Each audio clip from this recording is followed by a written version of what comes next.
আজ সকালটা যে আমার এত বাজেভাবে কাটবে আমি তো ভাবতেই পারিনি। এখন ঘড়িতে ওই 9টা মতো বাজছে, এখন আমি উঠলাম। এর আগেও 4:30তে একবার উঠেছিলাম, কিন্তু এত শ্বাসকষ্ট হচ্ছিল, তারপর আবার একটু শুয়েই ঘুমিয়ে পড়েছিলাম। তো হাই এভরিওয়ান, আমি মেঘনা। আমার একটা নতুন ব্লগে তোমাদের অনেক অনেক স্বাগত। আর আজ সকালে তো আমি কোনো কাজই করতে পারিনি, মাই সব একাই করে নিয়েছিল দেখলাম উঠে। আর আজ চাটা তো মাই বানিয়ে এনেছিল।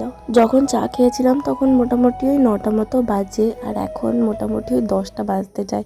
তখন থেকে বিছানা থেকে উঠতেই পারছিলাম না, শরীরটা এত খারাপ লাগছিল। 1 ঘন্টা প্রায় তো বিছানায় বসেই কাটিয়ে দিয়েছি।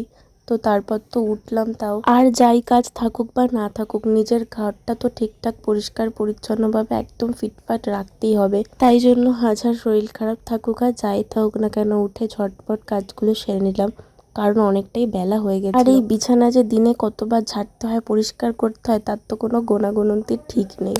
বেশিরভাগ সময় দেখি ওলট পালট হয়ে যায়, আবার ঠিক করতে হয় ঝেড়ে ঝুড়ে। তারপর বাইরে বেরিয়ে তো দেখছিলাম কোনো কিছু কাজ আছে নাকি টুকটাক, কিন্তু না, দেখি এদিকে মা তো সবই করে রেখেছে প্রায়। আর এমনিও আজকে তো কোনো রান্না বান্নার ব্যাপার নেই, কারণ আজ ছিল দশরা। তো আজ যেহেতু গ্যাস ধরাতে নেই, তো ওই জন্যই কথাটা বললাম যে আজকে রান্না বান্নারও কোনো ব্যাপার নেই।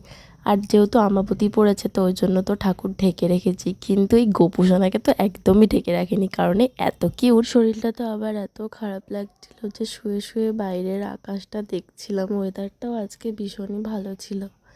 তো যাই হোক, এই ভিডিওটা তো শেষ করলাম এই পর্যন্তই। বাই, দেখা হবে আবার পরের ভিডিওতে।